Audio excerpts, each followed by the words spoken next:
Good day to all. Om Sai Ram. Jai Shri Mohanji. Today I read chapter 12 from the Shirdi Sai Satcharitra. The chapter summary is as follows. Sai Leelas. Experience of Kaka Mahajani, Dhumal pleader, Mrs. Nimonkar, Mule Shastri, and a doctor. Now, let us see in this chapter how devotees were received and treated by Baba. Saints' Mission. We have seen before that the purpose or object of divine incarnation is to protect the good and destroy the wicked. But the mission of saints is quite different. First, they draw the evildoers and set them on the right path. They are the Agasti to destroy the Bhavasagara, the ocean of worldly existence, or the sun to destroy the darkness of ignorance. God dwells in these saints. In fact, they are not different from Him. Our Sai is one of these, who incarnated for the welfare of the devotees. Supreme in knowledge and surrounded with divine aura, he loved all beings equally. He was unattached. Foes and friends, kings and paupers, all were the same to him. Hear his Leelas. For the sake of devotees, he gave his stock of merits and was ever alert to help them. But the devotees could never approach him unless he meant to receive them. If their appointed time did not come, they did not remember Baba, and his Leelas could not reach their ears. How then could they think of seeing him?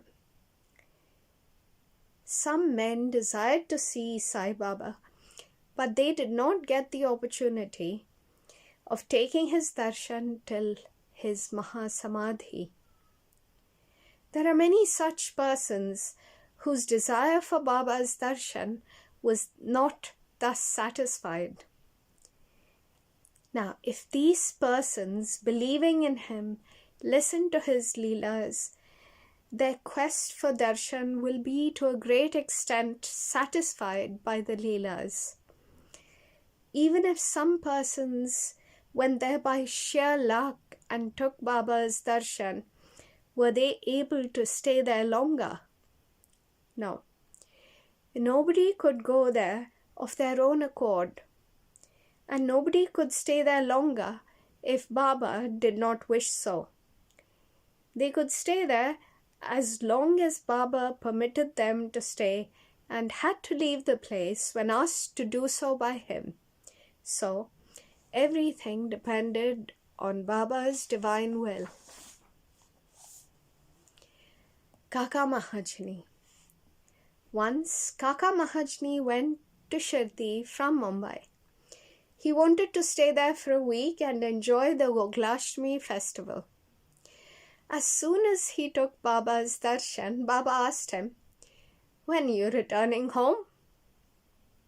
He was rather surprised at the question, but he had to give an answer.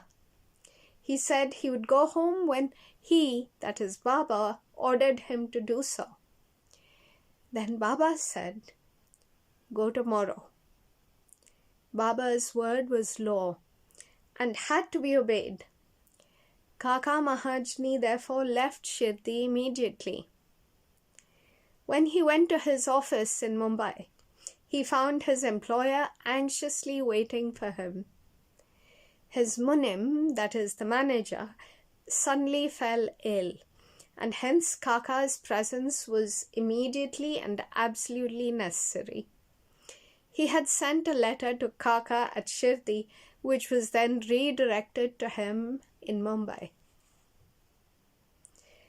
Bhav se Dhumal. Now listen to another story. Once, Bhav Sahib Dhumal was going to Nifad for a case. On the way he came to Shirdi, took Baba's darshan and wanted to proceed to Nestled immediately. But Baba did not permit him to do so. He made him stay at Shirdi for a week or more. In the meanwhile, the magistrate at Nestled suffered intensely from pain in his abdomen, and the case was adjourned. Mr. Dhumal was then allowed to go and attend to his case. It went on for some months and was tried by 4 magistrates. Ultimately, Mr. Dhumal won the case and his client was acquitted. Mrs. Nimonkar. Mr. Nana Sahib Nimonkar, Vatandar of Nimon and honorary magistrate, was staying at Shirdi with his wife. Mr. and Mrs. Nimonkar were spending most of their time in the masjid and serving him, that is, serving Baba. It so happened that their son fell ill at Belapur, and the mother decided, with Baba's consent, to go to Belapur and see her son and other relatives and stay there for a few days. But Mr. Nana Sahib asked her to return the next day. The lady was in a fix and did not know what to do, but our God Sai came to her help. While leaving Shirdi, she went to Baba, who was standing in front of Sathe's Wada with Mr. Nana Sahib and others, and prostrated at his feet and asked his permission to go. Baba said to her, Go quickly, be calm and unperturbed. Stay comfortably at Belapur for 4 days. See all your relatives and return to Shirdi. How opportune were Baba's words. Mr. Nana Sahib's proposal was overruled by Baba's decree. Mule Shastri of Nashik. An orthodox Agnihotri Brahmin of Nashik, Mule Shastri, who had studied the 6 Shastras and was well versed in astrology and palmistry, once came to Shirdi to see Mr. Bapu Sahib Bhutti, the famous millionaire of Nagpur. After seeing him, he and the others went to see Baba in the masjid. Baba bought various fruits and other things from vendors with his own money and distributed them to all the persons present in the masjid. Baba used to press the mango on all sides so skillfully that when Baba sucked it, he got all the pulp in his mouth at once and could throw away the seed. Plantains were peeled off by Baba, and the pulp was distributed to the devotees, while the skins were retained by Baba for himself. Mule Shastri, as a palmist, wanted to examine Baba's palm and asked him to extend his hand. Baba ignored his request and gave 4 plantains to him. Then they all returned to the Wada, and Mule Shastri bathed, wore fresh clothes, and started his routine duties, that is, Agnihotra, etc. Then Baba, as usual, started for Lendi and said, Take some geru, a red, miry substance used to dye clothes in saffron color. We shall today don saffron-colored cloth. None understood what Baba meant. Then after some time, when Baba returned and preparations for the noon aarti were being made, Babu Sahib Zog asked Mule Shastri whether he would accompany him for the aarti. He replied that he would see Baba in the afternoon. Baba sat on his seat, was worshipped by the devotees, and aarti commenced. Then Baba said, Get some dakshina from the new Nashik Brahmin. Bhutti himself went to the Wada to get dakshina, and when he gave Baba his message to Muley Shastri, he was sorely perplexed. He thought in his mind thus, I am a pure Agnihotri Brahmin. Why should I pay Dakshina? Baba may be a great saint, but I am not his dependent.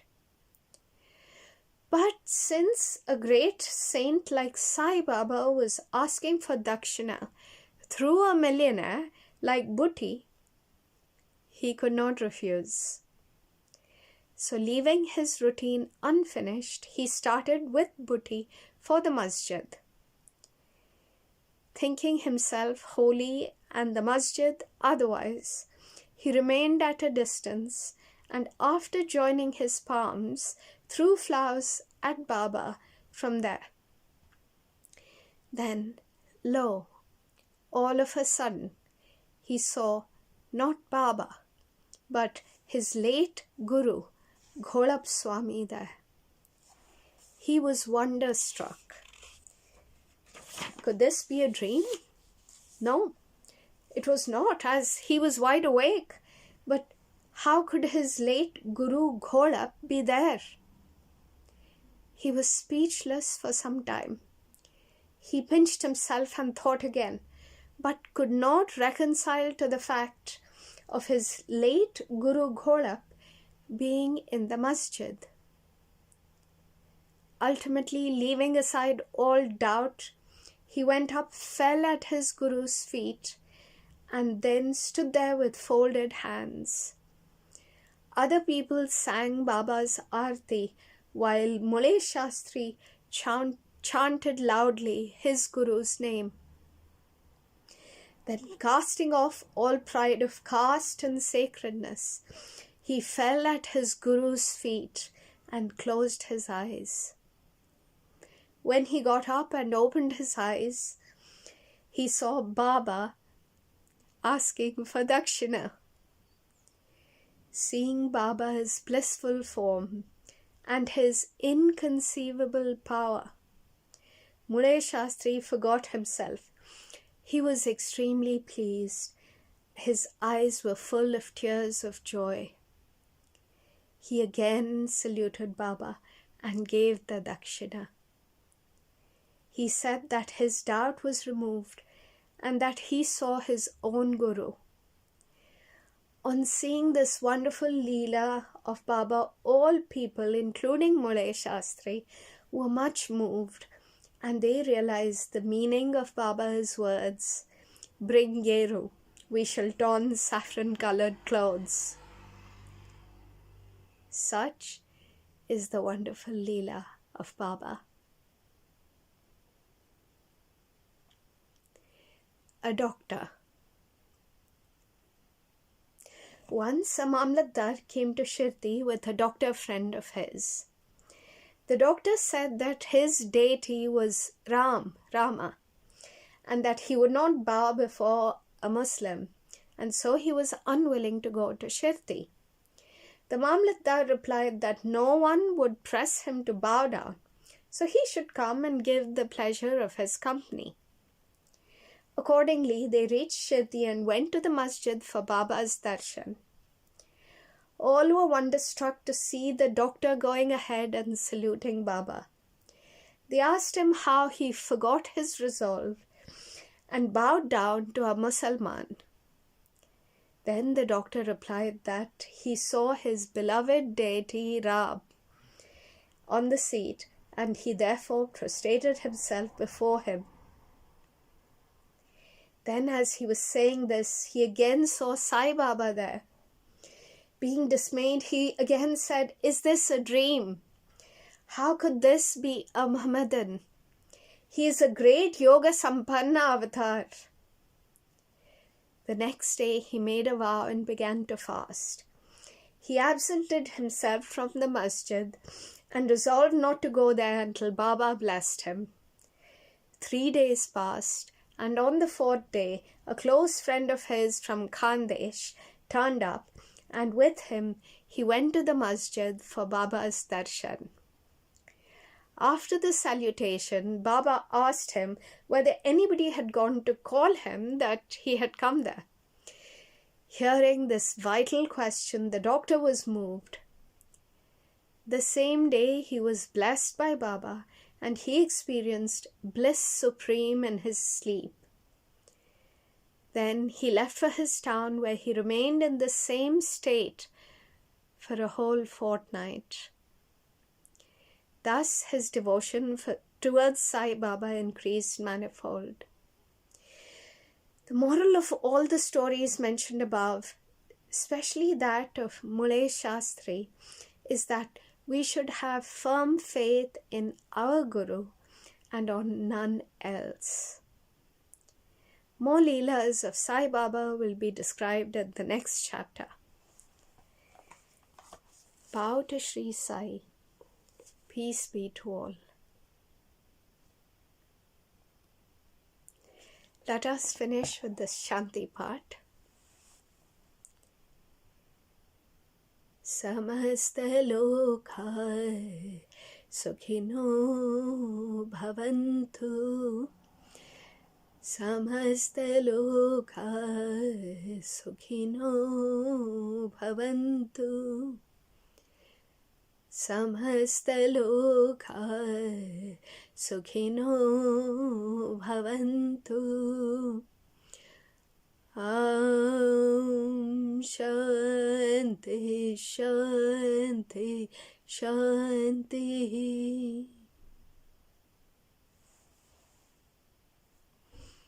Thank you all. Have a great rest of the day.